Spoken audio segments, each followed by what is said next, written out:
déclare l'ouverture de la I call this meeting to order. venue à la Welcome to meeting number 107 of the House of Commons Standing Committee on Justice and Human Rights. Pursuant to Standing Order 1082 and the motion adopted by the committee on March 21, 2024, the committee is commencing its study on Islamophobia. Nous entamons donc une étude sur audio feedback. I'm going to read what I have in front of me.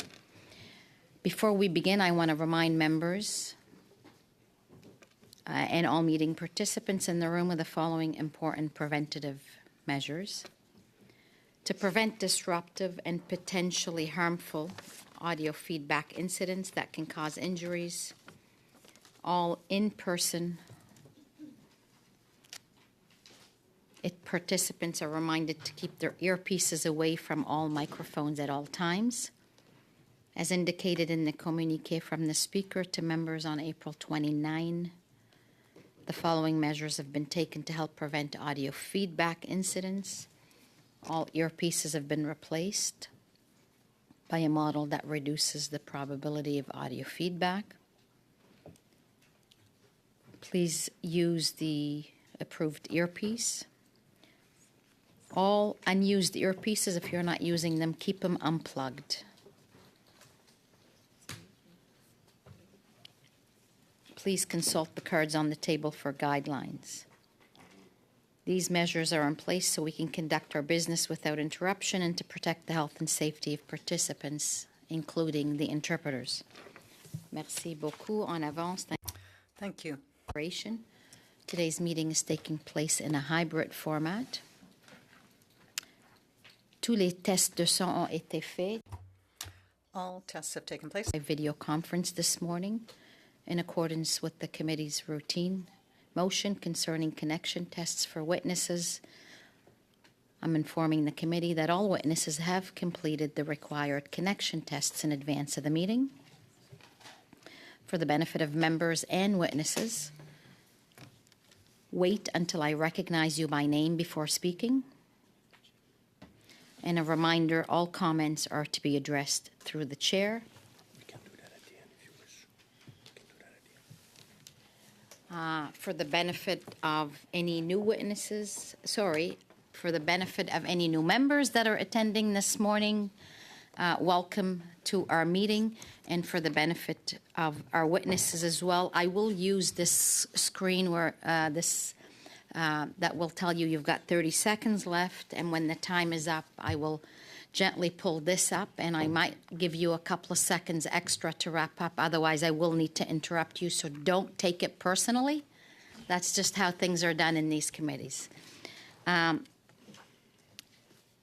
So what we will do this morning is one panel and until 11 o'clock. Sorry, it's 11, so until 1 o'clock. So we will have one panel. All witnesses are appearing by video conference, and they're all going to be on the same panel. I've been given the names of members that will be asking questions, and what I will do is I will start with... Madame la Présidente. Oui, Monsieur. Madam Chair, just a point of order, please. You said that there's going to be one panel this morning. Now, usually there are two, and there's sort of a bit of a reset after 1 hour. And so by the time the second panel comes, there's 666 again, and we have time to decide on our questions. So how will you manage the time so that we don't have 2 hours and only 2 minutes for myself and Mr. Garrison? We will keep the same order and the same number of minutes, but I do have to respect the time. Thank you. So, à titre personnel, Omar Babili, étudiant, student. We have Ali Islam, as well in personal name, representing Centre Islamique et Services Communautaires de Toronto, Director General Shafni Nalir, And representing the Youth Coalition Combating Islamophobia, we have Mariam Al-Sabawi, Dareen Shilbayi, and Hamza Omar. So I will begin with the first that I have on my list here for 5 minutes, please, and I will ask Omar Babili to please start. Okay. Assalamu alaikum. Peace be upon you all.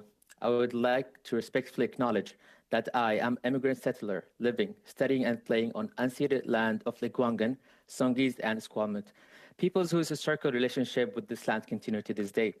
Good morning, Madam Chair and honorable members. Thank you for the invitation to appear before this committee to share my experience and perspective on this committee's study of Islamophobia. My name is Omar Babili. I am 25 years old and currently studying civil engineering at the University of Victoria. My first encounter with Islamophobia was in 2017, Bellevue, Washington, the Islamic Center of East Side, a place of worship and community for many Muslims. It was burned down in an act of arson. This incident deeply affected me as I was attending Bellevue College at that time. The destruction of our Islamic Center was a stark reminder of hatred and bigotry that exists in our society. Following this incident, my family suggested that I leave the United States due to concern for my safety. They believed Canada would be a better, safer place to practice our religion. However, my subsequent experience revealed that Canada is not immune to Islamophobia. I'm deeply concerned about the drastic rise of Islamophobia and anti-Arab and anti-Palestinian racism across Canada. Let me be clear here. The hate my community is subjected to is not abstract. It manifests in many ways. On December 3rd, 2023, my fear became a stark reality. I was volunteering at a peace protest in my city of Victoria, exercising my right to free speech and assembly, and calling for a ceasefire, a cause I deeply believe in. And I hope this committee and the Canadian government realizes how important it is for Canada to stand for peace in the crisis in Gaza. As the day went on, I decided to renew my parking meter. On the way back, I noticed there was some commotion along the path that I had taken. I saw a man in a red car arguing with a protester. To my utter shock, the situation quickly took a turn for the worse. Suddenly, the same individual who was in the vehicle arguing with a peace protester started accelerating towards me. The sight of the vehicle accelerating toward me was terrifying. My heart started pounding. My adrenaline surged through me. Thankfully, I managed to jump out of the way, avoiding serious injuries or perhaps even death. Following the incident, I was still shaken. I decided to attend an open office event held by Dean Murdoch, the mayor of the city of Saanich, BC, to voice my concern and seek reassurance that my incident should not happen again. Surprisingly, after the Mayor Murdoch was informed that I was the victim of the incident, he showed very little concern and did not express any word of empathy or reassurance to me. The lack of response and concern from our elected official was disheartening to me. It felt like my experience and the border of Islamophobia pattern were being ignored and did not matter to them. Around this time, I had to write my finals exams. The anxiety from the incident was overwhelming to me. So I reached out to my university department, explaining my situation and asking for exemption from taking my finals. The response was far from supportive. Throughout this ordeal, I received no support from the university. No one contacted me or checked on me, leaving me to navigate this stressful situation on my own. The trauma of that day has been etched into my mind. I experienced sudden flashback of what happened, and I cannot help it but live in constant fear. Every time I leave my house, I'm gripped by anxiety, wondering, could this happen to me again or to someone else just because they are exercising their freedom of speech? This whole experience had made me feel like I have lost my right to express the whole experience had made me feel like I have lost my right to express my beliefs freely and safely. The lack of support from our elected official and the university has only reinforced this feeling, leaving me to uncertain and feeling isolated. This incident is not an isolated one. It's a part of broader pattern of violent Islamophobia and harassment that many Muslims in Canada face every day. The psychological toll of living with this fear is immense and impacts our daily lives. Hate and violence toward our community or any other community should not be tolerated. Today, I want to ask members of this committee to take strong action against Islamophobia and anti-Palestinian racism and to protect our civil liberties. The right to peaceful protest. Thank you all. Much. We will continue now with Ali Islam for 5 minutes. Good morning. I speak to you from London, Ontario, traditional home of the Anishinaabe people for over 13,000 years. This Thursday will be the third anniversary of the day my niece, Madiha Salman, her husband, Salman Afzal, her mother-in-law, Talat Afzal, her 15-year-old daughter, Yumna Afzal, and her 9-year-old son, Faiz Afzal, were deliberately attacked by a pickup truck driven by a young man, 3 generations erased with the aim of scaring Muslim Canadians into leaving Canada. The crime my family committed? Being visibly Muslim in public. An attack that was neither unspeakable nor unimaginable to happen here.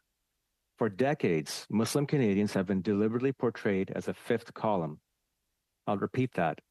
In a pervasive narrative, Muslim Canadians are being actively and intentionally portrayed as outsiders and foreigners, as the other. A depiction that continues and thrives, an intentional depiction that eventually has real, brutal, and deadly consequences. Which of you will say that the conditions that led up to June 6th no longer exist today? The perpetrator behind the attack on our London family took direct inspiration from 2 men, highlighting the international interconnectedness of ideological hatred. The first, the 2019 terrorist attack at a mosque in New Zealand, which left 51 dead. The second, a California attack, also in 2019, and inspired by the New Zealand Manifesto. This man tried to set a mosque on fire, and when that arson was thwarted by congregants who happened to be inside the mosque, the man escaped and shot 3 people in a synagogue instead. What this tells us is that hate is transferable. The innocence of all the children in my family vanished, especially my 9-year-old great-nephew, now an orphan, coming face to face with the most evil fruit of what is a socially acceptable and unchallenged othering. The end result of monolithic labeling of Muslims into the belief that deviant acts committed overseas are somehow the responsibility of individual Canadian Muslims to shoulder.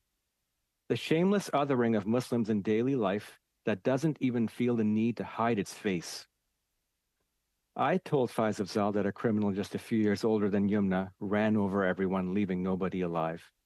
Not even one is what he asked.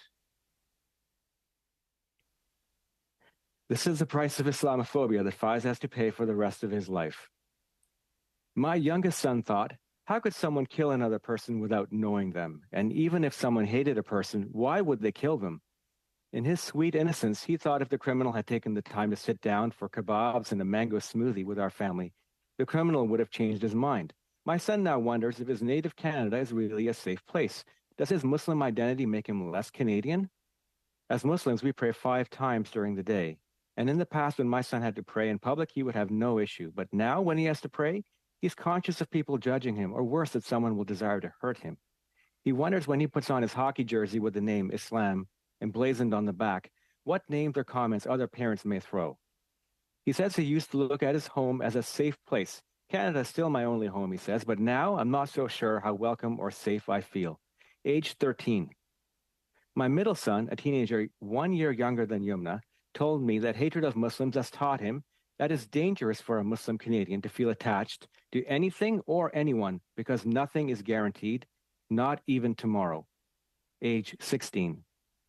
My daughter, my eldest child, just 2 years older than Yumna, lost her vivaciousness and sense of belonging. She fell into deep isolation, using it as a shield, in an environment that was telling her that Muslims do not belong. She says she didn't feel heard or valued by society. She has learned that striving for happiness is unrealistic. Instead, we should strive for peace. Age 18. For my wife, the effect of the violent expression of Islamophobia is that in her mind, she now says a final goodbye whenever me or the children walk out the door, every single day. It's exhausting for her, but this is her reality. She has lived through a war, seen and experienced violence overseas, but she never felt so vulnerable as she does now. She says perhaps it's because she felt lied to about Canada's diversity and promise of equality for everyone. She feels short-sighted for believing that this promise was for everyone. Since the attack, she has lost faith that society will give equal worth to its citizens. Is equal worth only for Canadians of European heritage? A young woman in my family who wears the hijab is scared about the what ifs when she steps outside. The hijab, a sign of humility, a signal to others about her honesty and devotion, now makes her a walking bullseye. Not only does it put her in danger, it puts anyone alongside her in danger as well. So on top of carrying fear, she now has to carry guilt. As we approach the third anniversary of the attack on our London family, let me read to you some of the comments sent in over the last few weeks to the volunteers and the City of London employees organizing the vigil on Thursday evening. Islamophobia is not a thing. When will the City of London stop sucking Islamic expletive? Stop pandering to a people who would sooner slit your throat than help you. People like you are the problem. What have Muslims done for us besides nothing? No sympathy. Stop terrorizing Jewish folks in Toronto. Piss on Islam. You will all be held accountable. We are coming for all of you. Keep London pure.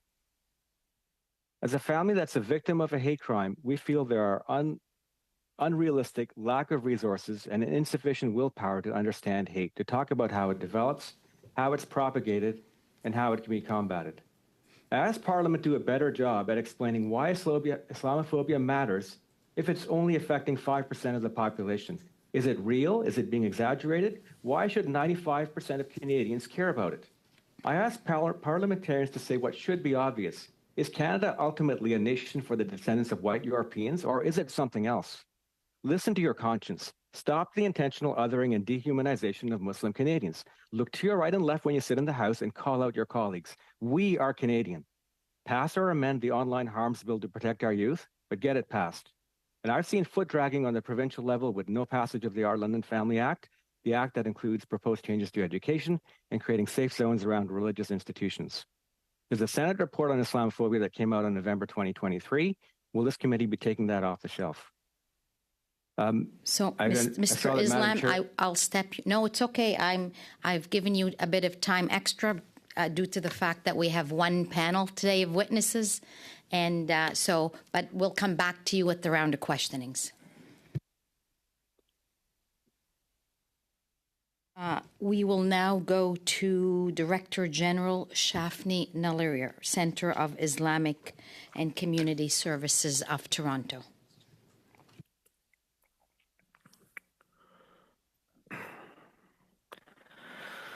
Good morning, Madam Chair and honorable members. Thank you for the invitation to appear before this committee study on Islamophobia.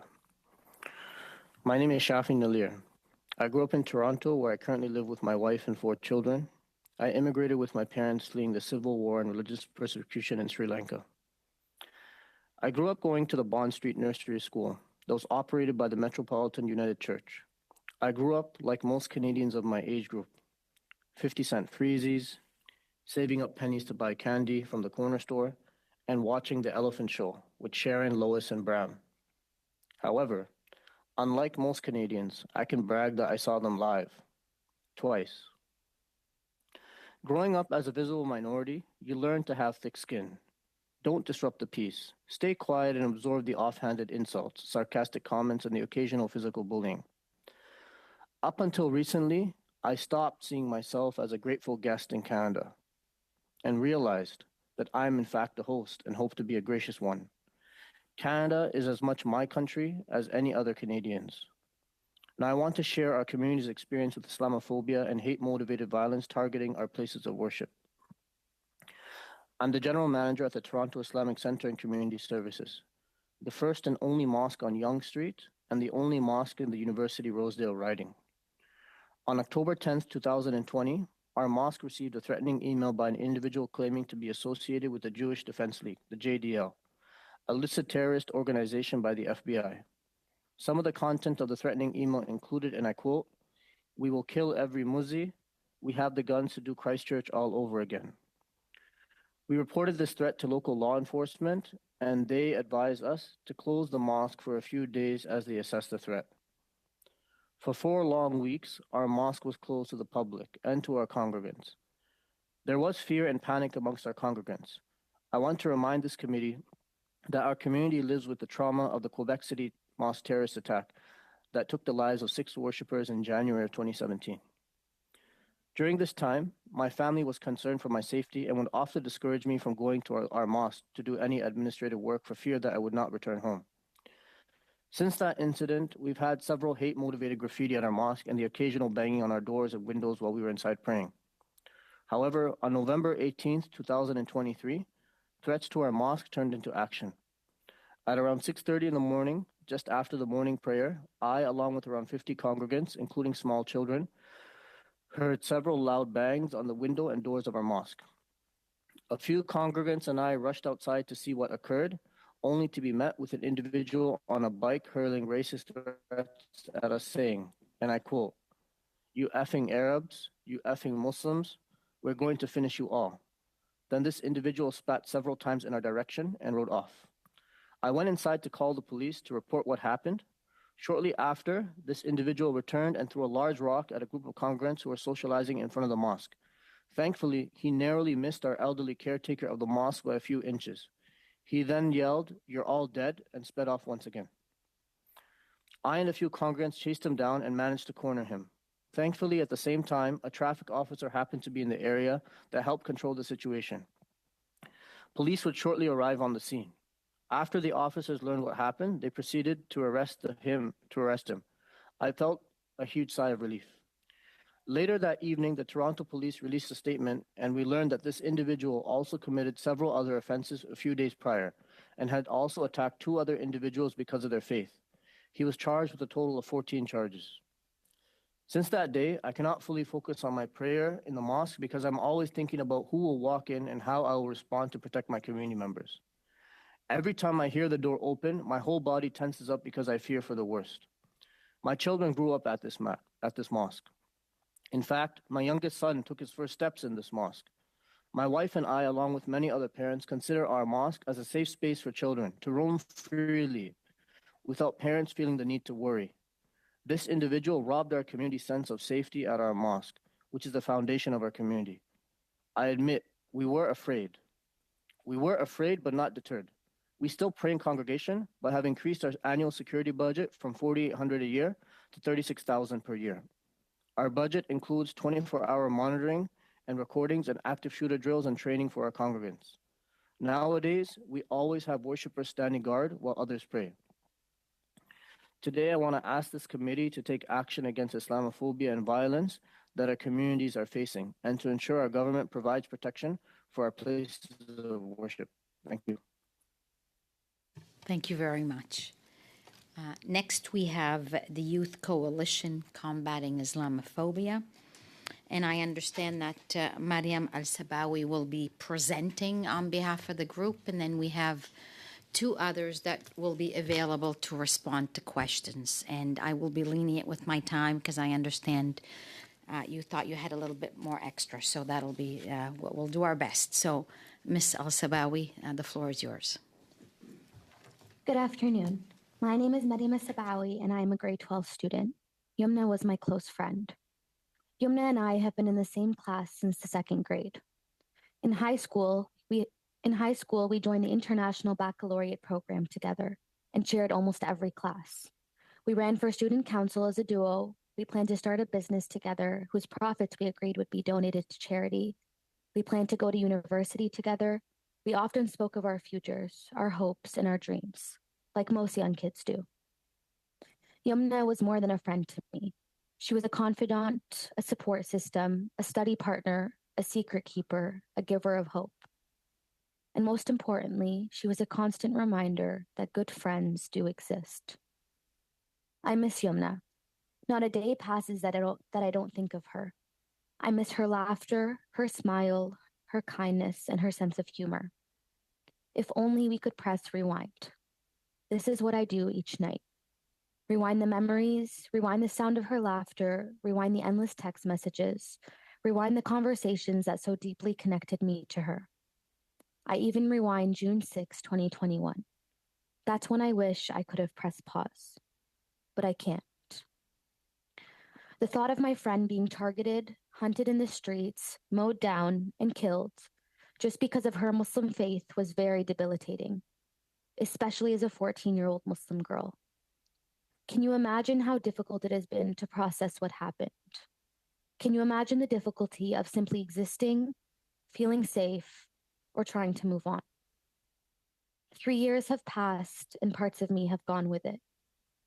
Losing Yumna has left a gaping hole in me. There aren't enough words in the dictionary to describe how difficult these past few years have been. I have been consumed by the thought of what she used to be, what she could have been, and what she is. Night after night, I've awoken to the same dream. Yumna being run over as she walks home with her family. I wake up in sweats thinking, don't worry, Mariam, it's only a dream. But it's not. The grief is overwhelming. So much so that at times I'm no longer recognizable to those who love me. And at times, not even recognizable to myself. I'm not the same. None of us are. But how could we be? Most 14-year-olds don't have to worry about burying their friend and then having to figure out how to make sure they don't have to bury any others. I never imagined that the most formative years of my life, my teens, would be spent fighting hate and Islamophobia so that others would not experience the pain that my friends and I had to experience. The world placed a responsibility on our shoulders that would have crushed a mountain, but we had to carry it because others haven't. We had to carry it so that no one else would feel the pain that we have felt. We had to carry it because if we didn't, it seems as though no one else would.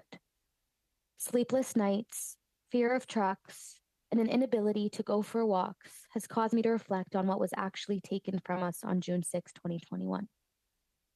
We didn't just lose Yumna and her beautiful family, but we lost our sense of belonging, our sense of community, our sense of safety, our sense of self. We even lost our innocence. The world isn't as kind as we had believed it to be. All of it taken because of hate that was left unchecked. Hate that was given endless opportunities to grow. Hate that was carefully incubated through the silence of others. I often think of Yumna's last moments. I often imagine her lying alone, wondering if she was afraid, if she felt pain, if she knew that death was imminent. These thoughts keep me up at night. And just when my mother had finally convinced me that she died on impact, I learned at the trial that her eyes were open, that she was foaming at the mouth, and that perhaps she was trying to speak. I wonder what she wanted to say. I wonder what her message to you would be. I wonder how many others have to die. Once again, I feel paralyzed, moving through motions, struggling to exist, struggling to make sure this doesn't happen to anyone else. But I'm exhausted. My family is exhausted. My friends are exhausted. My community is exhausted. We cannot even grieve in peace. He took from us what did not belong to him, and there is no way to give it back. The grief is overwhelming, and we have been forced to carry the weight of that grief. That grief hurts, it stings, it burns, it shatters, it crushes, and it can even kill. It has robbed us of our dreams, our hopes, our peace, and even our sense of self. That grief has been the greatest equalizer in our community, as no one has been able to escape it. It is our hope that our government will stop using language that dehumanizes us, whether it's referring to Muslims here or Muslims abroad.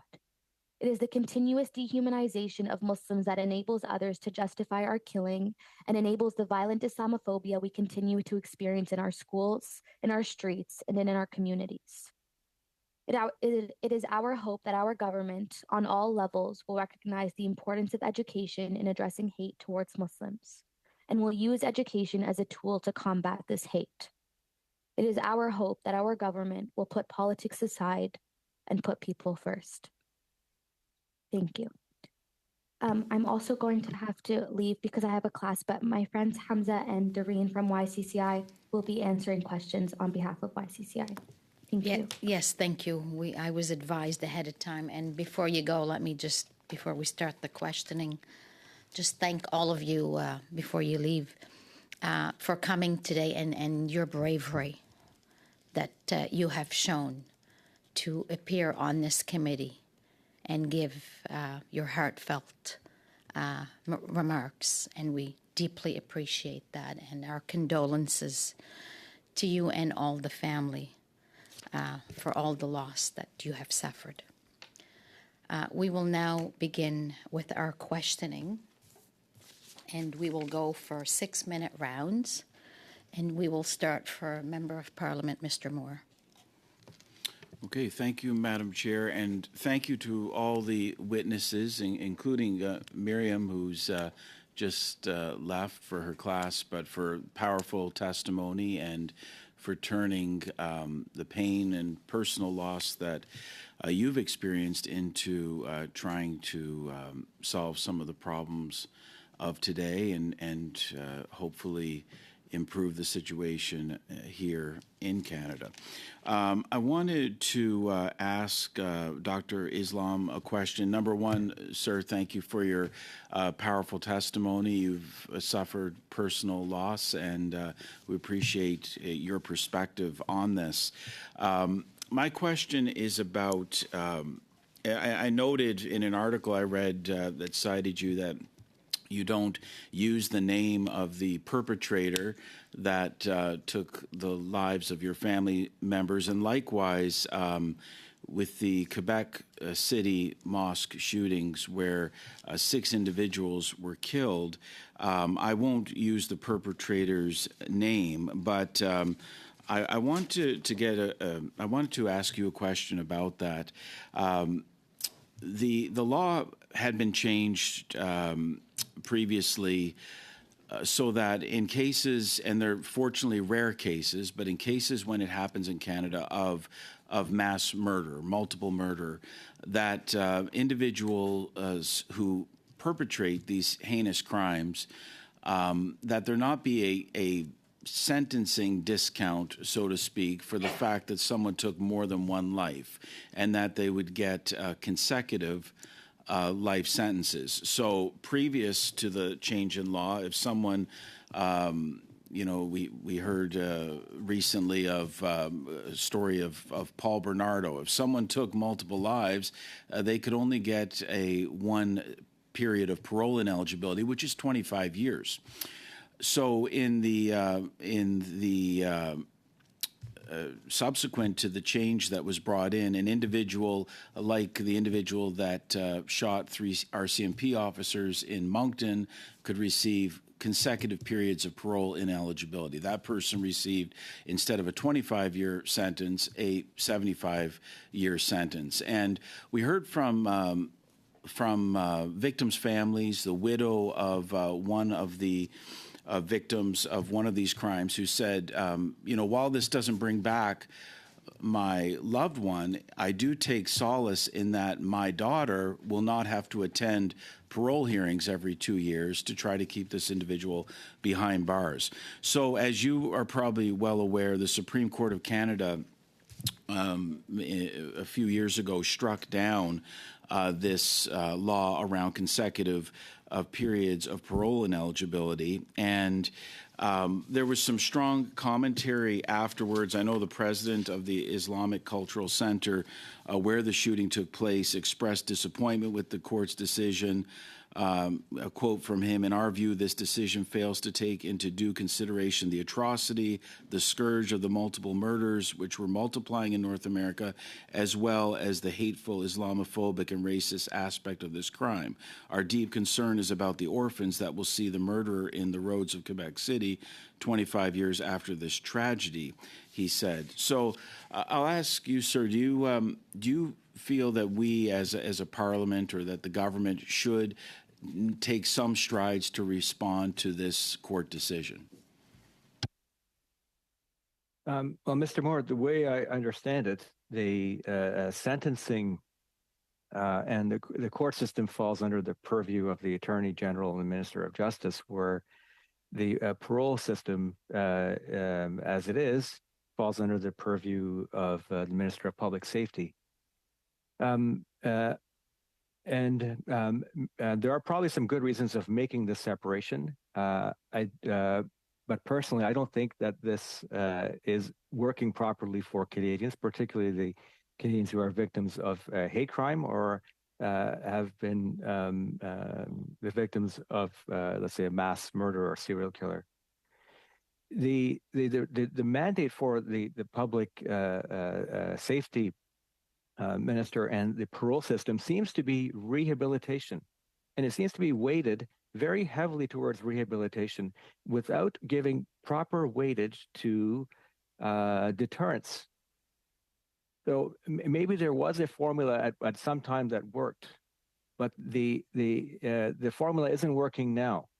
I think that the one easy solution for making sure that people who have committed the most heinous of crimes, terrorizing Canadians, stay in prison, and that lies with the parole system and making sure that they stay in. So whether one is rehabilitated or not, weigh the other variables that were behind the circumstances of the crime. Weigh all the other victims. With hate crimes, the victims aren't just the immediate family and the people who died. It's everyone else who was affected. Thank you. Thank you, Doctor, for your response. Okay, thank you, Chair. Thank you very much, Mr. Moore. Ms. Zahid, please, Member of Parliament Zahid, for 6 minutes. Chair. My first question is for Umar Babili. First of all, I'm happy that you are safe today and that the incident involving you did not turn fatal. A simple question for you. Do you believe that the person that attacked you did so because you were Muslim? What do you believe drove him to take such violent and despicable measures to go out and try to ram someone with their car that was visibly Muslim? Thank you for your question. There are multiple factors that came in this. So, first of all, I think what agitated him was we protesting for Palestine that day. But I can say there's Islamophobia in it as well, because after the incident happened and the police arrested him, he was saying racist comments to the other protester who was arguing with him earlier, like, for example, go back to your country, or other racist comments as well. So it's both. It's about Islam and about us protesting for Palestine that day that agitated him towards doing what he did to me. Thank you. My next question is, do you feel that your university has stood by your side in this horrible incident? Do you feel that they are protecting you and the other Muslim students on the campus? So if you can explain a bit. Thank you. I don't feel there are... After the incident happened, no one reached out to me from my university, nor the department of the university, even though I contacted them. I explained to them my situation of what happened, but it seems like they did not care of what happened to me. No one reached out to me. I had to go through my exams. It was very stressful for me to go through. I had 4 exams, and they were finals, very hard subjects, but I had to navigate this on my own. They did not reach out to me or show any concern. Thank you. My next question is for Ali Islam. Mr. Islam, first of all, I'm so sorry for the loss of your family members in an Islamophobic act of terrorism. Do you feel that justice was served through the court process? Or do you feel the same environment of hate and Islamophobia that led to this tragic act of terror still exists in Canada today?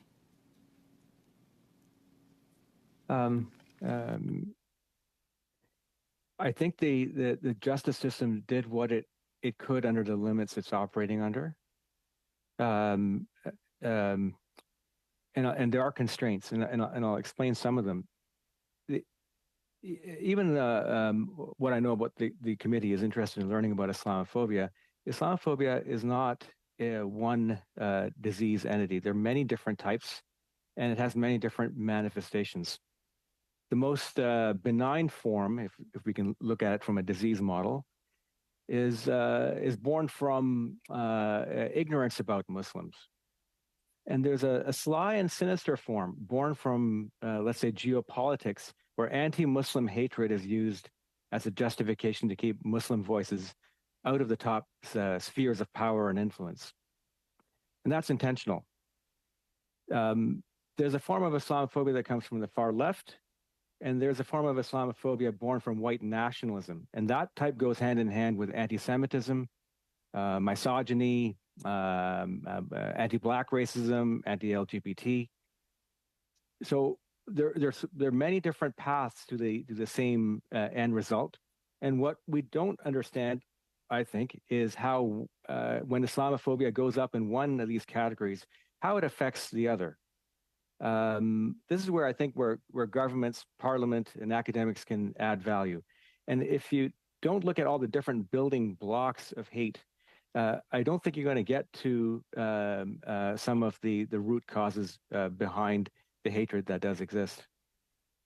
There's another element which really is trying to catch up to the times.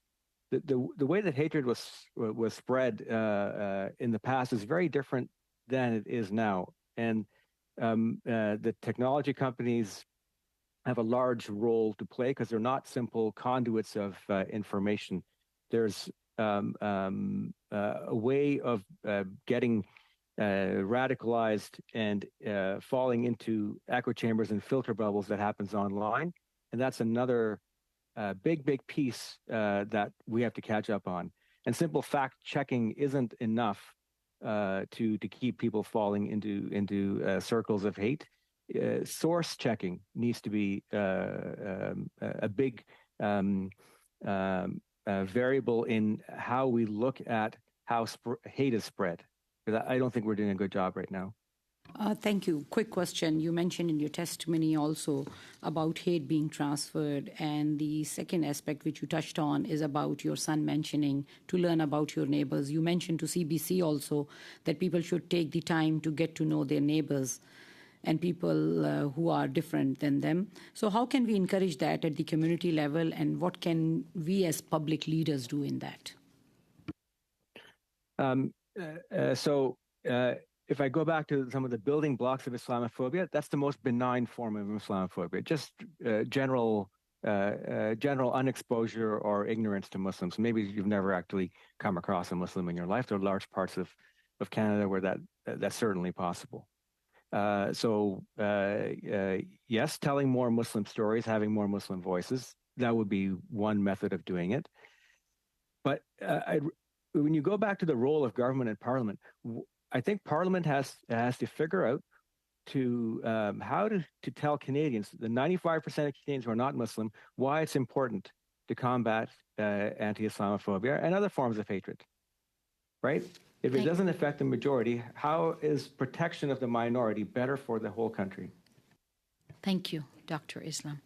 We will now move to Monsieur Fortin pour 6 minutes, s'il vous plaît. Mr. Fortin, you have 6 minutes. Thank you very much, Madam Chair.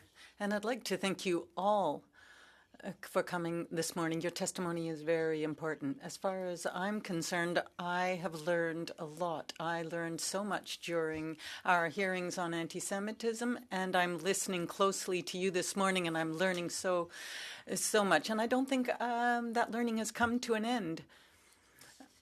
I think, as Dr. Islam just said, we don't know enough. We don't know enough about the Muslim faith. And perhaps it would be appropriate to become more familiar with the precepts of your religion. That being said, of course, we would all like to be able to live safely. We would like our streets to be safe, and we would like for everyone to be able to practice the religion of their choice freely and without fear of persecution. These days at the Justice Committee, we've been studying anti-Semitism, and now we're looking at Islamophobia. So, Dr. Islam, I'd like to hear you speak to this. Do you think that we should be treating all forms of discrimination in the same way? For example, Islamophobia, anti-Semitism, racism that you were referring to earlier, whether it's founded on the color of one's skin, whether it's grounded on sexual orientation.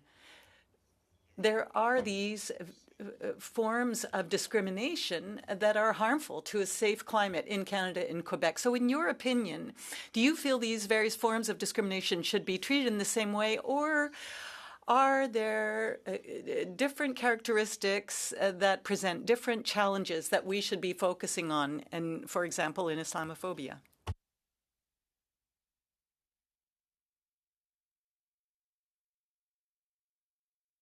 Dr. Islam, Dr. Islam, that question was for you.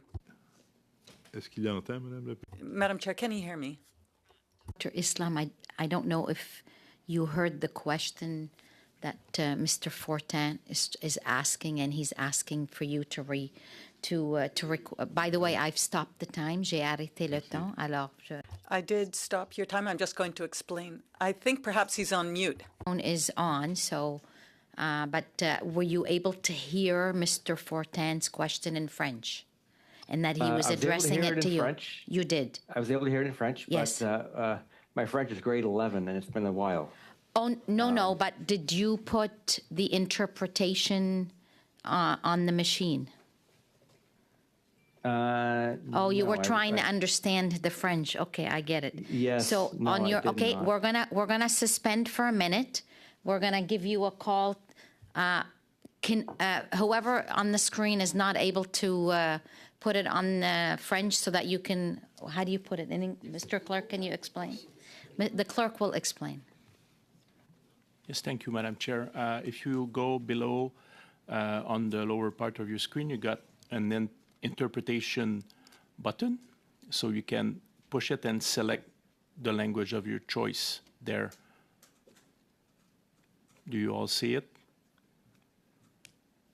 Okay, so you can Yes, select I see it now. Okay, thank you. So I am going to roll it back a little bit, Monsieur Fortin. Je veux vous donner. Mr. Fortin, I'm going to give you your time again. And could you put your question again, please? Perhaps summarize it.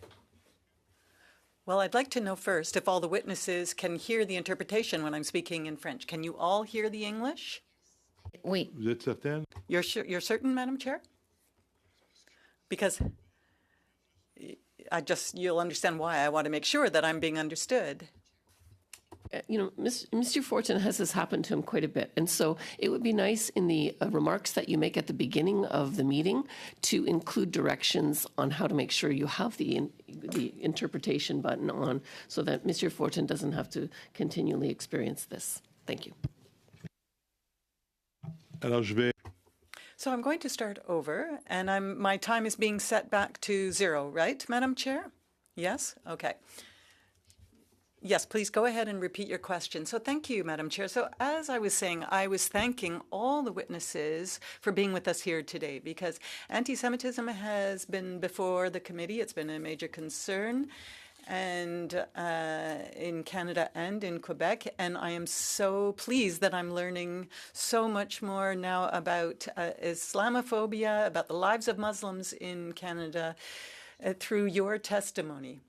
We've just concluded a study on anti-Semitism. I learned so much about the Jewish faith and the various challenges that the Jewish communities face in Canada. And now I'm learning this morning about the challenges that you face. And so this is very precious information that you've brought to us. Now, I was asking a question of Dr. Islam. I've heard the testimony to date, and from what I understand, there is fear. Ms. Al-Sabawi was speaking to us about that, fear of walking in the street, going to school, being in public spaces. And you also have referred to the kinds of fears being experienced. My question is this. Do you think that these various forms of discrimination should be addressed in the same way? That is, the challenges of Islamophobia versus racism versus discrimination based on gender or skin color versus discrimination against LGBTQ communities. Should all these forms of discrimination be addressed in the same way, or are there different challenges that therefore need to be addressed with different solutions? Dr. Islam, could you please start with an answer? Okay. Yes. All the forms of hatred that you mentioned absolutely deserve addressing, each and every single one. There is some overlap So where there is overlap, there are some common solutions that would work to address that. Whatever are some of the similarities. I mentioned that one of the forms of Islamophobia comes from white supremacism, a belief in the Great Replacement theory. And the Islamophobia that comes from that, it goes hand in hand with anti-Semitism. And I quoted to one of the inspirations behind the perpetrator of my family's killing. He was inspired by New Zealand. He was inspired by California, and the terrorist in California who wasn't able to set fire to a mosque went and shot people in a synagogue. And there certainly is a chain that you can draw of killers. Even Buffalo, New York, which happened in 2022, El Paso, Texas, Pittsburgh synagogue. The Great Replacement theory and the I guess the echo chambers that people fall into and go down a rabbit hole. That's a real thing. And so addressing that would address many types of hate at the same time, but it wouldn't be a complete solution. Merci, Dr. Islam. Thank you. So from your perspective, do you think there's something that could be done that could meet the needs of Muslim and Jewish communities in Canada? Now, I'm not talking about the conflicts abroad that we are all distressed over, but I'm talking about here in Canada and Quebec. Is there something that could be done that would actually lead to improvements for the Muslim communities and Jewish communities? So this is where the tech companies and the media companies bear responsibility. So communication is not just the transmission of a fact from one person to another. It's the transmission of ideas and stories.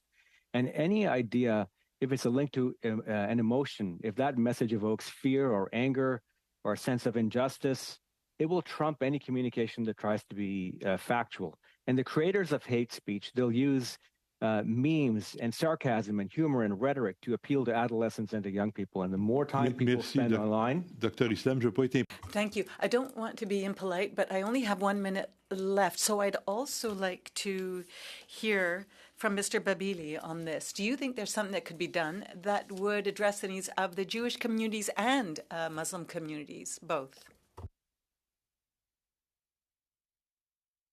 Vous êtes sur silence, Monsieur Babili. You're on mute. We can't hear you. Sorry, thank you. So as Islam said, this is where the media takes part of this. Sharing awareness is what will help both Muslim and Jewish community, right? So we have to share awareness of Islamic beliefs, Jewish belief, and sharing awareness among Canadians here. I think this will make people understand what Islam is about, what Judaism is about, and here we can come to one solution to reduce hate towards both religion here in Canada. Merci. Peut-être en quelques secondes. Thank you. Perhaps in a few seconds, perhaps one of the students replacing Ms. Al-Sabawi could also respond. Okay, why don't we will now go to... we'll come back to the other ones later, but we will now go for 6 minutes to Mr. Garrison. Madame la Présidente, avec votre permission, je sais. Madam Chair, just a quick comment. I saw that one of the students was actually speaking, but we couldn't hear them. Could you perhaps just provide a reminder through the clerk the way that they can activate their mics so that time isn't lost trying to do that? Is there anybody does not know how to put the microphone on to speak? I think you were all tested and the microphones are all working, correct? So when you want to speak, just unmute yourselves. Thank you. Mr. Garrison, we will now go to you for 6 minutes. Thank you very much, Madam Chair. And I do want to start by expressing my condolences to the families who've lost loved ones, and also my thanks to the witnesses. And I do agree with the Chair for the bravery of being here today. And I want to say that I know all members of the committee will want to know of any consequences of your appearance today. I've heard from one of the witnesses who appeared in our anti-Semitism study of an attempt to retaliate for their appearance at the committee. And we will be taking measures to make sure that that is followed up. So certainly we will care very much and be very vigilant about any attempts to intimidate people who appear before our committee. Your powerful testimony today illustrates what I hoped we would achieve. When we started with the idea of studying anti-Semitism, I believed we should also study Islamophobia, not necessarily because they always go hand in hand, but because these are two of the most virulent forms of hatred presently in our society. And what you have said to us today about the loss of sense of belonging, the loss of sense of safety, is very, very powerful and something that Parliament really must address. So I want to ask Mr. Nalir from the Centre of Islamic and Community Services of Toronto what he feels has been most effective in helping restore a sense of security, or if that's been possible, and what would be most helpful in trying to restore that sense of security for the members of his mosque. Thank you for the question. Engagement with law enforcement, having them present has put a Band-Aid over the wound, and it has helped. We're seeing more engagement than before. Definitely the different programs that do exist, whether the SIP program that the government has put out has helped. However, actually getting approved and applying for the program is extremely difficult. I hear this from many mosques in our communities, that the program is a wonderful program as long as you can get into it. Even myself, when we applied for the program, we had to make a little bit of noise before we actually got approved. And so this would be something. So yeah, I'd say more engagement with law enforcement. The other thing as well is when we did call the police, it took them quite a while to respond. I wonder if when places of worship, when they do call police, I wonder, or if like institutions that have many people that they're responsible for, maybe there's perhaps something that can be done to have a quicker response time. That'd be helpful. And in terms of within the community, have you been able to marshal resources for those who maybe feel most affected by these things? And are there ways that programs could be developed to help the resilience of the community at the mosque respond? There are different programs, but to be honest, we just raise it amongst ourselves. It's too much work to apply for government grants and things like that. We're talking about the safety of people, the well-being of people, the trauma that people are going through. We have no time to sit and wait and apply for applications and hear a response and this and that, and just being told no too many times is just, we rather just, like, it's unfortunate, but we rather just protect ourselves in terms of trying to raise money. We have little kids selling cookies to raise money to pay for our security guard. Like, that's the reality at our mosque and many other mosques, I think. And I think certainly all members of our committee would thank you for the work that you are doing in your own community. I want to ask a similar question to the Youth Coalition Combating Islamophobia. In the work that you're doing as youth, can you tell me what you're finding that's most effective and most helpful in combating Islamophobia? I find that our main sort of focus as YCCI has been from an education and awareness aspect. We have seen a lot from that. However, unfortunately, what remains is the fact that these same youth, again, me included, are still having to deal with the reality of the situation, like Brother Shafni was saying, with the fact that ultimately what we can accomplish in our numbers is only so much when the institutions that we are living with and the governments that we are living with are using rhetoric that is every day pushing the line further and further and further back. And ultimately, there's only so much we can educate while there's so much of that education trying to be reversed by these institutions, the rhetoric that they're using, by the government and the rhetoric that it's using. Thank you for that.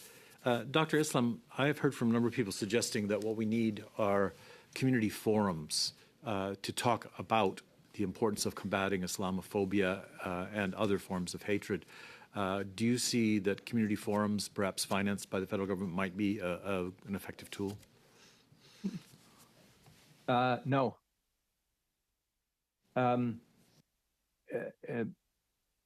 The messages the government has sent on this, I don't think are convincing. I keep hearing diversity is our strength. It's a mantra. It doesn't carry any meaning for me. Why is it our strength? How has government shown that it's our strength? If you don't have an answer to that, I don't think people are going to believe it at face value when you say it. The protection of any minority, not just Muslims, it has to be conveyed by the government. I think it's the government's job to do a much better job of saying this is how we protect the most vulnerable or marginalized communities, and this is why we should be doing it. I don't think putting out more facts is going to sway people who think otherwise. There has to be a much more compelling reason for bringing all Canadians together, and that's the government's job to do. The otherization or the othering of minorities, it happens, as Hamza just alluded to. It's happening at the institutional level, and that could be from people who, for political reasons, want to make Muslims the other. That has to be addressed. Parliamentary committees have played a role in this. So I know, particularly after the 9/11 era, individuals and organizations asked to speak at parliamentary committees. They're pulled in from organizations and think tanks that are funded by private donors and private family foundations, not supported by the general Muslim populace or scholars at reputable universities. So if you invite pseudo scholars or partisan ex-Muslims to testify at Parliament, you're playing a role in the othering, and that's not right. So House and Senate committees need to start an executive task of source checking and not just fact checking, because fact checking in the modern era doesn't work. Thank you. Thank you, Dr. Islam. As you can all appreciate, I'm being very flexible with the time, particularly with the responses that the witnesses are giving, given the fact that we only have one panel today. I'm able to do that, otherwise I would not be able to. We will now go to our second round for 5 minutes, please, to MP Ziad Al Abu Taif. Thank you, Chair, and thanks for including me today on this important issue. Omar, Ali, Shafni, Hamza, and Mariam, assalamu alaikum wa rahmatullahi wa barakatuh, and welcome to the committee. I'm sorry about hearing all these factual stories about what happened, about the suffering, and especially in Canada, of course, it's hurting to hear that we still have to deal with these issues, although we believe that we live in a world that is different than what we've experienced maybe in the past decades. There's no lack of evidence. There is no lack of incidents over what's happening. I think there's a lack of action. So, Dr. Islam, you've mentioned a few things. You said the government message is not efficient. You believe that there is still things not being acted upon as far as how to tackle and to deal. You've examined you call it the disease, and then you mentioned there's many types of Islamophobia, which is we realize. So it could be regional, could be ethnic, could be on a religion base or sect. It could be any type or form. So we are up to a big challenge. I know that the Muslim community is not alone. There's anti-Semitism on the rise in the country too. So the question to you, Dr. Islam, is what is the action plan? We need a short-term plan, and we need long-term solutions. in this work in progress that we're faced with. So how do you see it from you're a community representative and you've attached to a family that went through this hardship. So how do you see the solution? How can everybody work together? Is there a plan in mind, in your mind, and in a community mind, do you think that really can put things in perspective to help tackle this issue? It's a great question, Ziad. Obviously, it'll take people from many disciplines to do it. It's not just government. It won't just be community leaders. The role of education here is not something to be overlooked. We may tend to pass it off as being a provincial responsibility, but I think for the sake of national unity and cohesion, the education system cannot be overlooked here. One of the drivers of hate is also one of the drivers of polarization. So, generally speaking, no matter where you look, polarization has increased over time. And the sort of the middle is sort of drying up. People are going one way or the other, and everyone is moving apart. And it can be on a variety of issues. It could be on climate change. It could be on vaccines. It could be on anything. And this is where the study of polarization has to overlap with the study of hatred. So it'll take many disciplines to come together. One of the realities is that we don't get information anymore from benign conduits. We're being fed more and more information of what we like, and if you interact with it, forward it, comment on it, the algorithms assume that you like it. You're going to get more and more and more and more. And the tech companies know this, and they take advantage of it. This is something that serves their purposes. They don't have a duty to be responsible citizens, and I think this is creating a wedge in society. So the answer is very, very complex, and as I said earlier, the messaging to the public has to be very effective. Has to appeal to emotion, not just fact-based. And if we start with the education system to sort of inoculate people against different types of echo chambers, to inoculate people against logical fallacies and sort of mental traps, that can start at a very young age. This goes beyond teaching math and spelling. This goes to the heart of logic. And if we start in the elementary school system, I think we're going to be better off as a populace. Thank you. Thank you very much. We will now go for 5 minutes to Member of Parliament Zubiri, please. Samir. Thank you, Madam Chair, and thank you to all the witnesses for being here, and to all members for studying this important matter.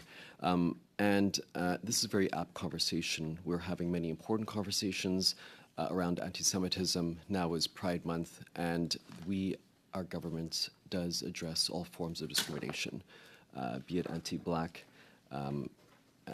be it other forms that do exist within society. But this is an extremely important study, and I want to thank the witnesses, especially those who have gone through personal tragedy, for your strength and for your courage, and hope that your healing process is moving ahead. I want to start off with Mr. Nalhir, and I only have about 4.5 minutes, so I'm asking for concise answers.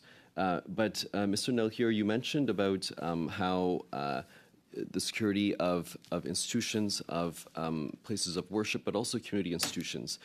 I just want to ask, first off, are you aware of the Security Infrastructure Program? And if so, and I'm hoping you'll say yes, if you are aware, do you find it hard to access? Just a simple answer on those fronts. Yes, I'm aware. It's easy to access, but hard to finally put the application through. what I hear is that you're aware of it. It's in effect hard to access because it's hard to put the application together. Is that correct? Yes. Thank you. And I'm assuming you would want ease and facilitation, some help in putting that package together. Would that help you to secure your institutions and, to your knowledge, other institutions be better secured into the future? Yes, anyone in an emergency should be given a liaison for the application. Thank you so much. The liaison idea is a great idea. I'd like to move on now to Mr. Ali Islam. And you referenced a really important piece of legislation, Bill C-63, which is the Online Harms Act. And myself, I'm quite preoccupied about the online space. I notice on my own social media when I post on certain issues, I have a lot of trolling. I don't know if they're trolls in particular or bot farms, but I do have a lot of trolling that's happening. And a lot of it's hateful. And I can't actually delete the middle fingers. I can't delete the hateful comments towards other identifiable groups.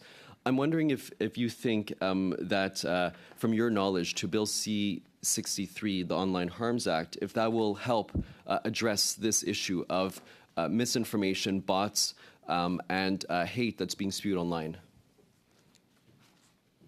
I know what about Bill C-63, what I've heard through the media. I haven't read the bill myself. To your general knowledge and succinctly, please. Thank you. Yeah, so to my general knowledge, this is a very positive development, and it's something that's overdue.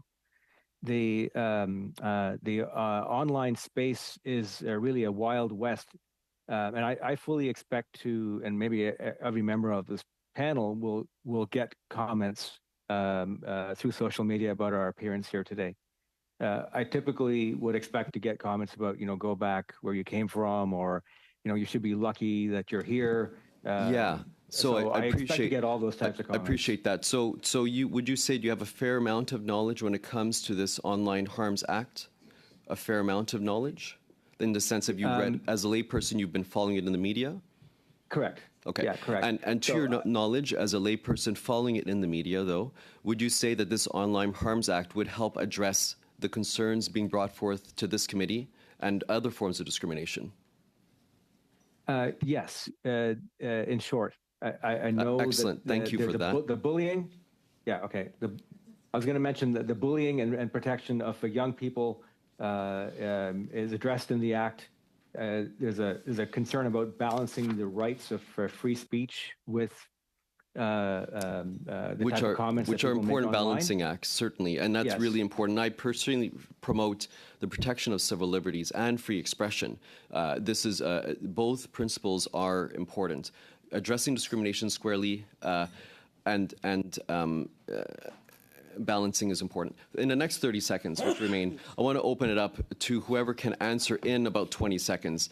Over the last 7 months, have you found that discrimination has manifested differently over the last 7 months as it relates to Islamophobia in your own personal experience, in particular around expressions of freedom of speech, be it on rights of Palestinian people? Please. Maybe Mr. Ali, Ms. Ali Islam. I think actually I'll let some of the university students comment about this. I can touch on that really quickly, and I think the short answer is absolutely. Being a student on campus and just being a passerby as a community member in London, Ontario, we have seen the incredible spike in confidence in carrying out hate crimes or verbal assault. I have been a victim. Almost everyone that I love that is visibly Muslim has been a victim to these verbal assaults. Do you think anti-Palestinian racism? harassment. Do you think anti-Palestinian racism should be part of government strategy? Absolutely. Thank you for that. We will now go to 2.5 minutes each. Mr. Fortin first. Merci. Thank you very much, Madam Chair. I believe we're in the second hour now, so I thought we were going to have 6 minutes each again, Madam Chair. I'm going to continue with the plan I have before me. Yes, I understand that you have a plan, Madam Chair, but I had a first round of 6 minutes. So now I'm going to only get 2.5 minutes right up to the end?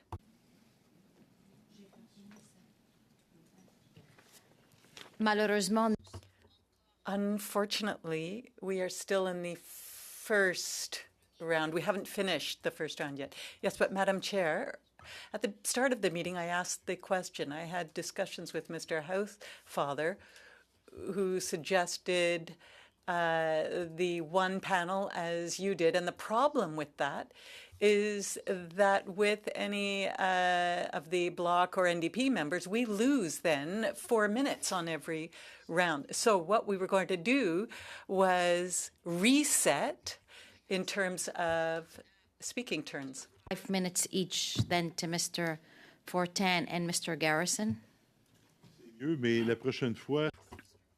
Well, you know, I don't necessarily want to argue with you, but I will be objecting the next time this is raised if our turns are reduced. No, I mean, not to belabor, because we would be delaying hearing from our witnesses, but we have agreed to a format for questions in this committee. Like Mr. Fortin's on his second question. Some of our members haven't had one question yet, so I think we should just stick with the format that we agreed to at the start of the committee, which provides for this exact scenario. En tout respect, Madame. Respectfully, Madam Chair, I do not believe there was an agreement on that format. That is to say, what you said we'd be doing, and what is provided for under our rules are 2 rounds of 1 hour each, 2 panels of 1 hour each. But, Madam Chair, I don't want to spend an hour arguing this. I will accept the 5 minutes. However, I do believe that after a first hour, there is supposed to be a reset for speaking length. I can do explain to him. Monsieur Fortin, on applique. Mr. Fortin, we are applying the same scenario that we have always applied. Madam Chair, we only have 3/4 an hour left, so I'm not going to argue this. So now there is 2.5 minutes. 5 minutes, Madam Chair. Is it 5 or 2.5? Je n'ai pas reçu le consentement. I wasn't given unanimous consent for 5 minutes, so now we're on 2.5 minutes. Right. I'm going to stop this discussion now, but we'll be picking this up later. So for 2.5 minutes, Madam Chair. Dr. Islam, in your opinion,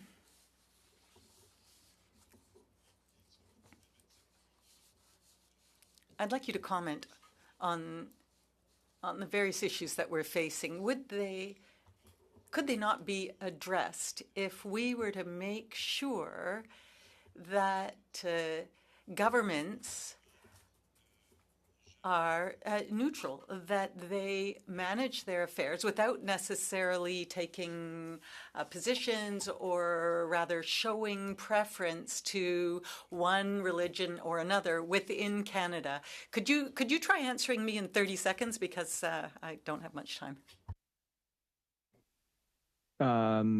In 30 seconds. No, I don't think that works. I think you may have seen some illustrations about equity and equality, and if everyone is not starting at the same standing point, then everyone won't realize their full potential. Dr. Islam, if you're a community that's marginalized, then Dr. Islam, je m'excuse, mais Dr. Islam, I'm so sorry, I don't have much time, but if we're talking about if we're not going to talk about a secular state, then which religion prevails? Is it Islam or another one? L'État est neutre. So could we not have a neutral secular state, or should there be preference given to one or another? What would you say? That's the wrong question. C'est ma question. But it's my question, so I need an answer. I'm wondering whether the government should be secular, or whether there should be one religion that takes precedence over another. How do you view this? The government should be responsible for building cohesion and for stopping hatred. If you're forcing secularism, and taking away people's rights, Non, non, then Monsieur that's not Islam, secularism anymore. vous m'avez mal Becomes their own compris. religion. Vous m'avez mal. I believe you've misunderstood what I was saying. I was talking about the state itself, the government. But anyway, now I don't have any time left. I'm sorry. We'll have to pick this up another time. Examples from you when you say that question. Okay, merci, thank you. Mr. Garrison, 2.5 minutes, and the clerk will go and explain it to you, Mr. Fortin, as to how the minutes are working. But Mr. Garrison, 2.5 minutes, please. Thank you very much, Madam Chair, and I hope we don't continue our internal bickering at the expense of witness time. I want to go back to the Youth Coalition Combating Islamophobia, and we had very powerful personal testimony from Ms. Al-Sabawi, but we didn't get to hear as much as I would like to hear about the activities of the YCCI, and I'd like to give those representatives more time to talk about what they've actually been doing to combat Islamophobia.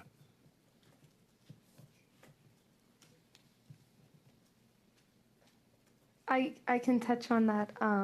So what YCCI focuses on is advocacy and just kind of making Muslim youth feel more empowered in their identities. Advocacy in the sense of knowing your rights. And unfortunately, Muslim youth have to take that into their own hands now, and really a responsibility that should not fall on their shoulders. Maria mentioned it over and over and over in her talks, and it's unfortunately a responsibility that's been put on a few of us, people that are just trying to figure their way through life, just like all of you were at our age.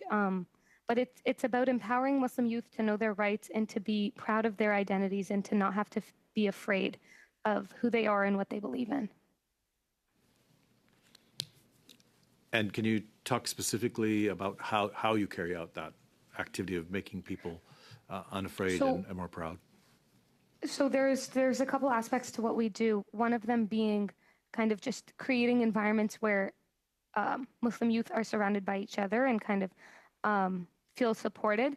Another aspect is kind of through legislation and policy and the work that we do within education systems. We have created curriculums within the Thames Valley District School Board, which is a great starting point for nationally to kind of look into that and apply those so that that responsibility doesn't fall down on the people that are victims again and again.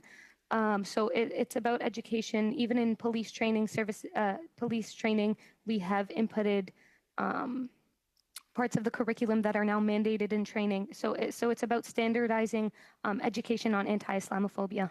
Absolutely. Thanks very much for those specific examples. Very little time here. Can you just tell me if there are other communities that have parallel organizations to YCCI operating? I am sure that they exist. Are you talking about specifically youth combating Islamophobia? Yes. Or within other communities? I'm not too sure. I'm sure that they exist, but I'm not If there are any that you're aware of, you can submit that to the committee if you find out after the meeting. That's not a problem. Thank you very much. We will now continue with our first round with 5 minutes to MP Van Popta, followed by 5 minutes to MP Ali. Good. Thank you, Madam Chair, and thank you to all the witnesses for being with us here today. Dr. Islam, my first question is for you, and first of all, my sympathies to you and your family, because I understand that you're related to the Afzal family, who were the victims of a brutal attack in London 3 years ago. So, Dr. Veltman, I'm not going to use the person's name. The person who was ultimately convicted of this attack was charged and convicted of 4 separate charges of first-degree murder and 1 of attempted murder.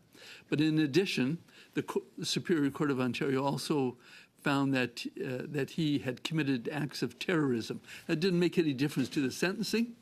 But I want to know from you, in your opinion, whether it made a difference. Does it make a difference to you and to your family and to the broader Muslim community, and I would say to all of Canadians, that this person was also found guilty of an act of terrorism? I'll speak what it means to me. It came as a very necessary and a very healing type of decision. I'll tell you that the day after that decision came down, I was driving my son to the gym, and on our drive there, we passed by two men wearing turbans, I assume Sikh men wearing turbans.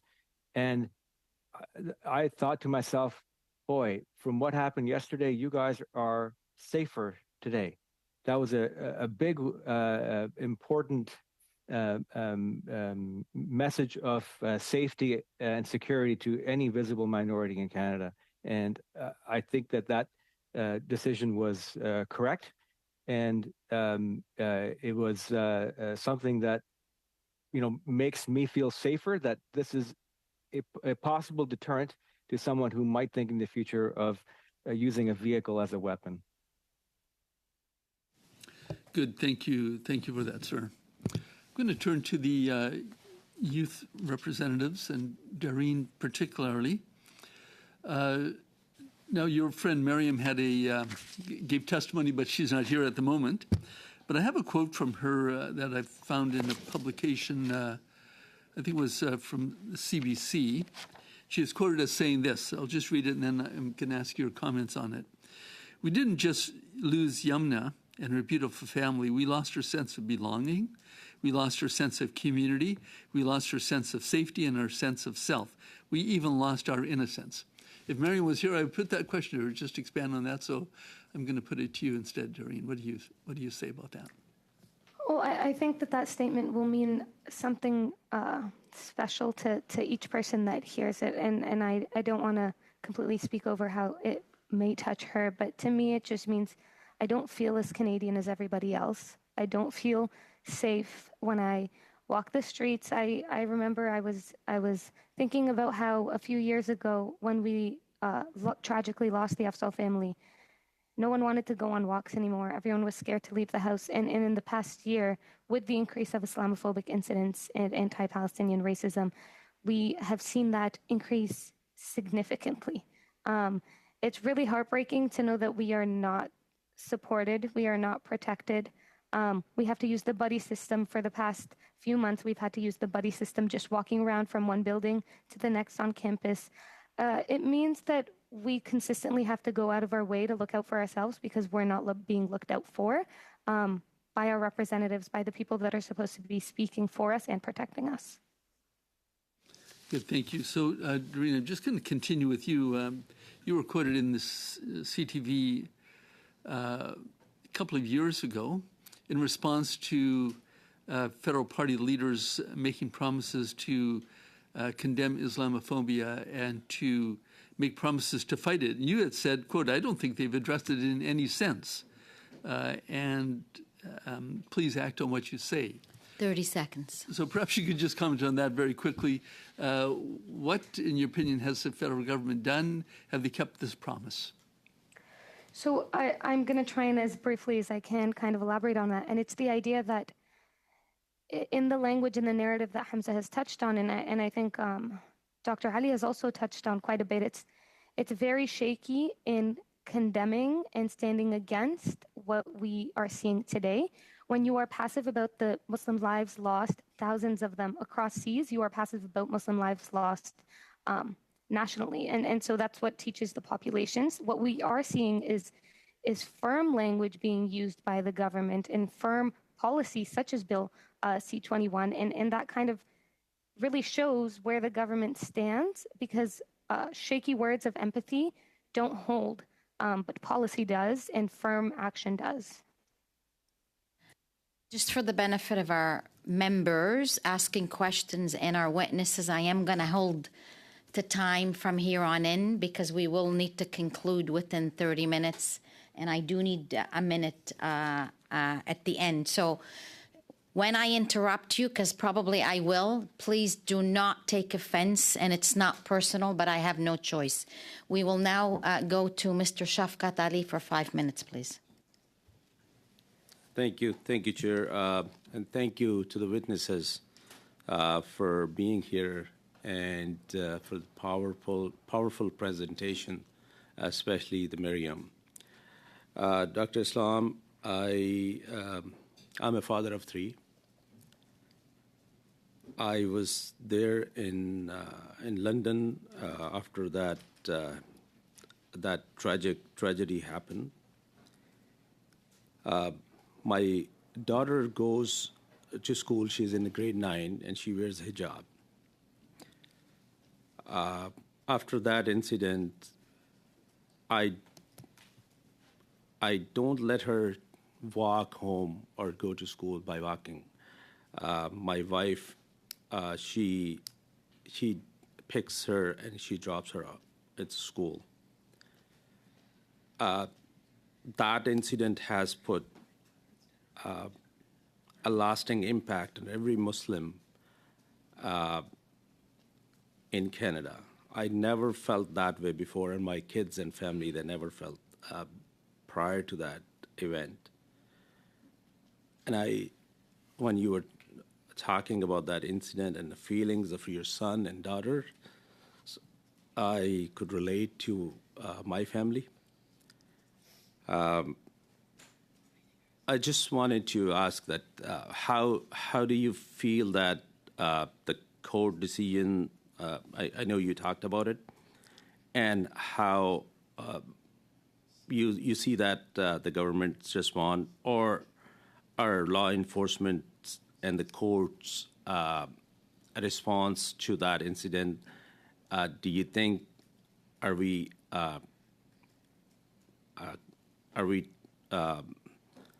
working on improving to tackle Islamophobia, anti-Semitism, or not? It's just what's your thoughts on that, please? Mr. Ali, there are several things that my wife and I are speaking to people on the provincial level regarding Islamophobia in the court system. On a federal level, one measure that I would like to see is the ability for a judge to include a vehicle as a weapon when they say that there's a weapons ban. Currently, it doesn't apply to vehicles if the vehicle was used in the index crime. It applies to guns and knives and explosives. The perpetrator of this crime specifically said that he wanted to inspire people to use vehicles because guns are harder to come by in Canada than, let's say, the U.S. Our criminal code can be modernized to reflect a reality that people may use non-traditional weapons, and that should be under the purview of the trial judge to include in a weapons ban. That would be one measure I would be pushing for. Thank you. Do you the recent report on Islamophobia by the Standing Senate Committee on the Human Rights notes that, according to several witnesses, quote, Canada now leads the G7 in terms of targeted killings of Muslim motivated by Islamophobia, end quote.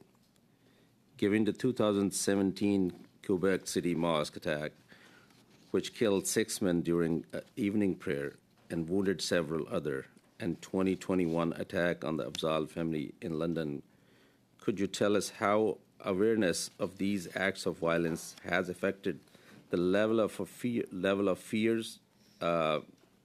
in Muslims, and have their safety and security? I would refer this question to Mr. Nalier, please.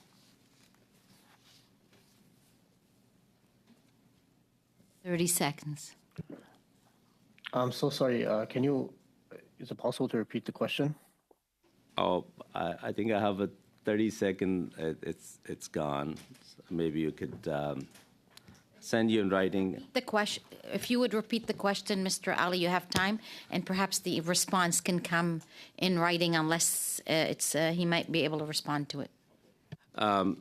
A recent report on Islamophobia by the Standing Senate Committee on Human Rights notes that, according to several witnesses, quote, Canada now leads the G7 in terms of targeted killings of Muslims motivated by Islamophobia, end quote.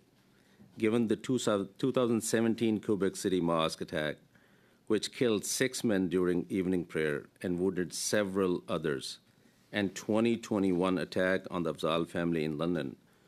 Could you tell us how awareness of these acts of violence has affected the level of fear Muslims have for their safety and security? Okay, So if you could kindly submit that in writing if possible.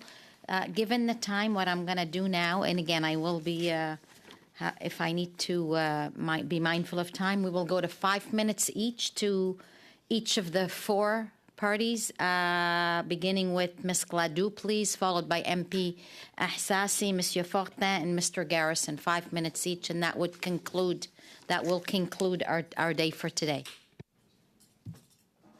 Very good. Thank you, Chair.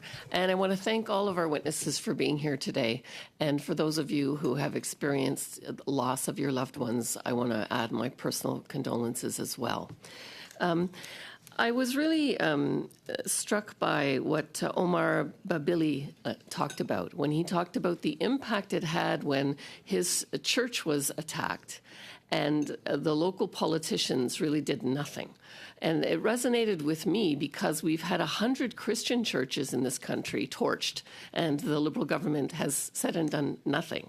And on our anti-Semitism study that we just were finishing, we heard about all of the 500% increase in anti-Semitic hate events, and they felt as well that the federal government had not adequately acted. Now, I'm interested to hear then on Islamophobia, because since 2017, there's been a House of Commons study on Islamophobia that brought forward 16 recommendations. There's been the Senate report that was mentioned that made 60 recommendations on what the government could do. There's been a national summit in Canada on Islamophobia. The government put a special representative in place to combat Islamophobia. And so I guess with all of that, I would ask Omar, do you feel that the efforts of the federal government has decreased Islamophobia in Canada? Thank you for your question. I'm not quite sure since I don't know the federal government, what they're doing about Islamophobia. I would have to come back to that question. Okay, very good. Same question for Monsieur Naylor.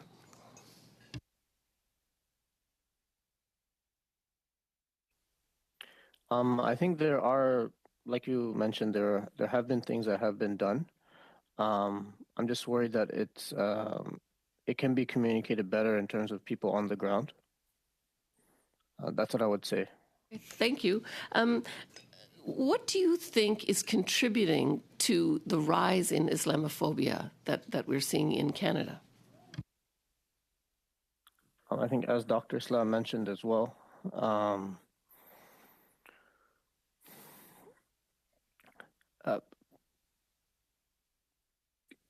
when people look different, naturally there's that ignorance there. However, when those things aren't addressed, not just addressed amongst the common people, but addressed by people in power, I think that gives strength, and that gives a common. It's okay to talk about Islam. It's okay to address Islamophobia when the people at the top are also addressing it. It's not a taboo topic anymore, and I think that helps. And a question, I think, for all of you. We've certainly seen a lot of incidents that are in the news that has to do with the situation in Gaza and what's happening here on the ground in Canada, rail being blocked in BC, occupation at Union Station, many blocked infrastructure, demonstrations. What impact do you think this is having on Islamophobia, if any? We'll start with Omar. In my perspective, the peaceful protest which is happening here in Canada, they are showing the good side of Muslims. For example, we have a lot of Christians, a lot of Jewish people coming to support us. And it just showing, since it's very peaceful protest, they're not doing anything illegal there. I think we're showing people people are changing their mind about Islam. Like a lot of people I met, they start reading about Islam, they start liking Islam, and they shared their opinion with me about Islam. So I think it's helping to reduce Islamophobia rather than increasing it. That's what's in my opinion. That's great. Dr. Islam. As I mentioned, the rise of anti-Muslim hatred from one category of the building blocks, I think, has an unknown effect, but probably does have a real effect on Islamophobia coming from other building blocks. There certainly is a small minority of Canadians, but a real one, who think that Canada is a construct for people of European heritage. And that construct, that belief, leads to othering of many different minorities, not just Muslims. Thank you very much. We will now go to MP Ahsasi for 5 minutes. Thank you, Madam Chair, and thank you very much to all the witnesses. The testimony you have provided has been very, very powerful. I know it wasn't easy, but I think you have all established that Islamophobia, regrettably, is alive and well, and that as a country we should be doing much, much better to combat Islamophobia, much as we do with other hate crimes as well. Now, if I could start off with Dr. Islam. Mr. Fortin started off on a question as to whether there are commonalities between Islamophobia and anti-Semitism. And the reason for that was he was wondering, in terms of combating Islamophobia, can we use the same tools or not? Because obviously both of them are disconcerting. You had the opportunity to say that in certain respects there were overlaps between the two, but I suspect you also wanted to elaborate on what the particularities of Islamophobia are as well, and why that's significant. Am I correct in my assessment, and would you care to elaborate on that point? Yes, you are correct in your assessment. Even the word Islamophobia is a word that's hard to define, and much harder to define than, let's say, anti-Semitism. People are confused about, does not liking Islam as a theology make one an Islamophobe, and that's not true. The word is difficult to define. I think it'd be clearer if we can use the word anti-Muslim hatred when it's a more appropriate term to use. The maintenance of the status quo internationally has a role in Islamophobia here at home. It's done on purpose, and make Muslim Canadians into an outside entity, a fifth column. So that type of Islamophobia does not have an overlap with anti-Semitism. Certainly, the people who fall into the Great Replacement theory and the white nationalism, there's a strong overlap there in the root causes and explanations. In fact, the Great Replacement theory says that it's a Jewish conspiracy to have Muslim or Black or other minorities come into North America to replace the voting bloc. That's ludicrous, but that's what they believe. That. Now, Mr. Babili, I'm so terribly sorry about the indifference you encountered with your elected official, with the University of Victoria. It truly is unacceptable that you went through such a terrible and such a harrowing experience, and they did not address it appropriately. My question for the panelists, and I will start with Mr. Babili, is unfortunately we've seen a steep rise in anti-Semitism over the course of the past 7 months. Is it your assessment that the rise in Islamophobia has increased considerably in the last 7 months as well? If I could start off with Mr. Babili. Yeah, great question. I think, for the past 7 months, Islamophobia has been incredibly increased. We can see this through like in the streets, universities, protests where people would be counter-protester will come and say racial comments, right? I believe that yes, the answer to that question is yes, it has been increased. And then very briefly, if we could go to Mr. Islam, Dr. Islam, Mr. Nalir, and Ms. Shilbaye, please.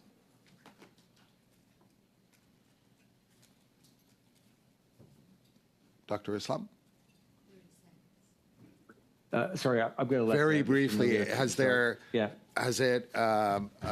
it really multiplied in the last 7 months? Islamophobia, in your opinion? Yes, it has multiplied. Anything that's adding to the reservoir of hate causes the reservoir to rise.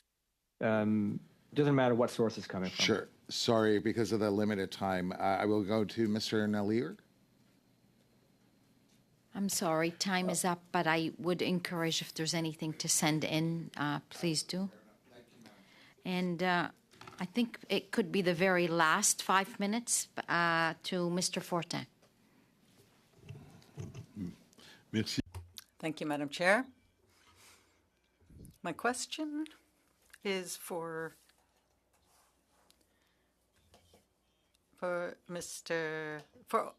the student Omar Abili. Currently, in the criminal code, there is a section that makes it illegal to foment hate. But there is an exception to this.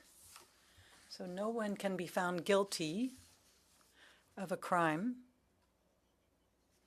when they have, in good faith, expressed an opinion about a religion or religious text that they believe in. So you're not allowed to foment hate or anti-Semitism, but in fact you can do that unless you're expressing yourself in good faith about a religious subject.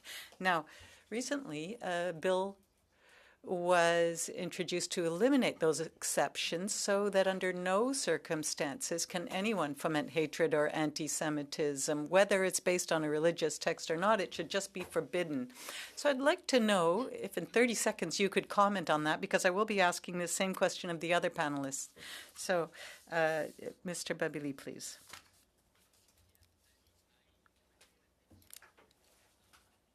Loud. That's my short question, short answer. Merci. J'avais pas le bon monsieur. Actually, I'm sorry. I meant, I see the student in the top right who's in the panel now, but he hasn't necessarily asked any questions yet. So I'd like Hamza Omar to answer. I'm sorry if I'm not pronouncing your name correctly, but perhaps Mr. Nalir on the same question. Avez-vous entendu la question? Did you hear the question? Bon, OK, on va laisser faire. Let's move on then. Dr. Islam, I'm so sorry. We only have a few seconds. So, Dr. Islam, could you please give us your opinion on Section 319 in the Criminal Code and that exception? Because what do you think about eliminating that exception? Not know what it is, but if what you're describing is the case, you can certainly disagree about theology. I don't see how it should extend to hatred or to a promotion of prejudice, and certainly not to violence. Merci. Never. Merci, Dr. Thank you. Now I'm going to go back to Shafni Nalir. I don't know if your microphone is working, but could you also answer the question, please? Vous n'avez pas entendu la question? Did you hear the question? He's trying. Go ahead, Mr. Nalir. Yes. Yeah, I got the question. Again, I like Dr. Islam mentioned, I'm not too sure what, when it comes to criticizing theology, what that has to do about hate. But again, you've heard us testify about the rise of Islamophobia. And now when we tell you about our loss of life, Dr. Islam, his family, Omar almost getting killed, by a truck, and the risk to us, and we're not allowed to grieve. So I'm not too sure why Member Gladue comes with those questions about protesting and things like that. We're telling you that people have almost been killed, and then you reply with that kind of stuff. So that's kind of odd to me. OK, donc si je résume, Monsieur Nadir. So then, to sum up, would you be in favor of eliminating that exception so that inciting hatred is forbidden regardless of what the basis of the argument is? Ai-je bien compris? Oui. Did I understand you correctly or not?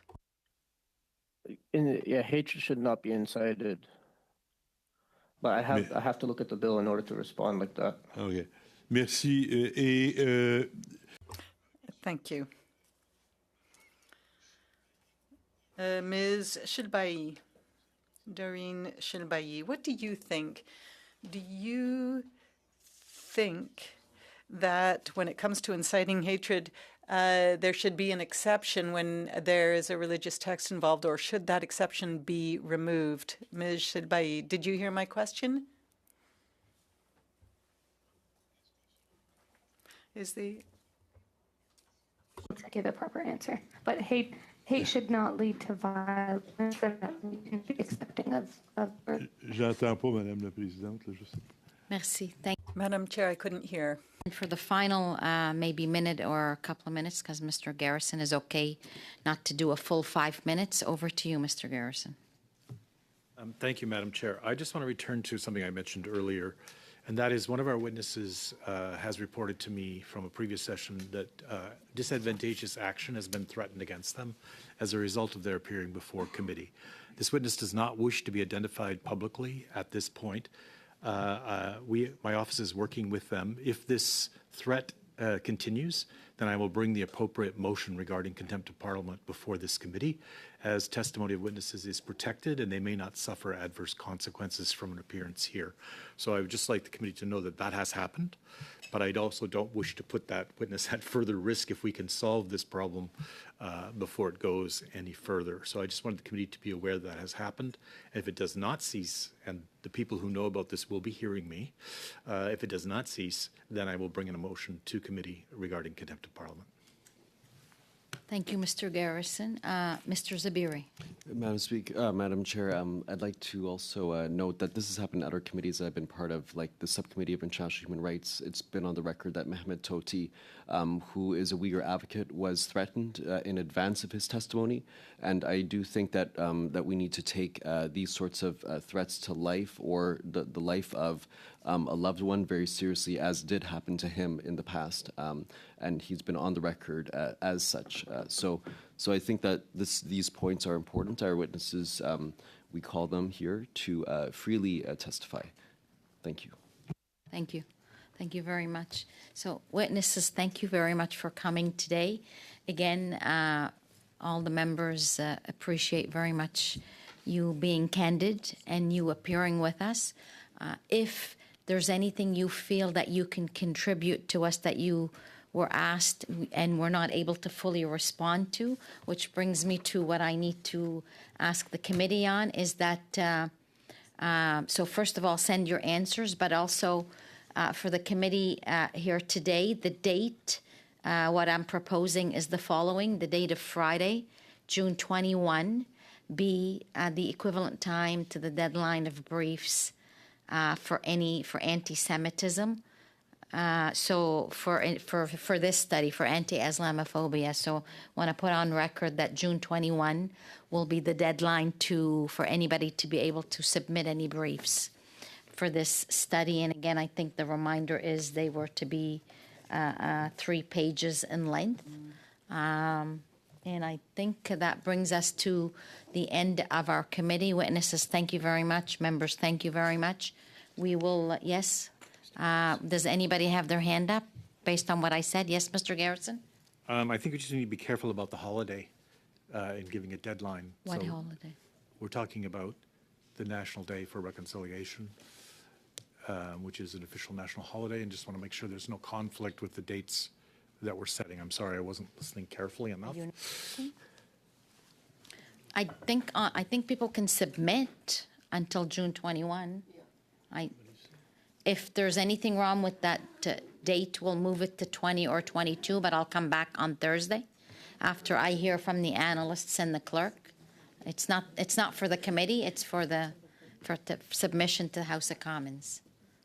But we'll come back if there's anything wrong with that. It's not coming to me personally, so I hope I won't be here.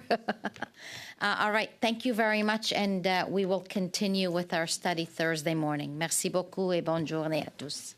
Thank you very much, and everyone have a good day. Good afternoon.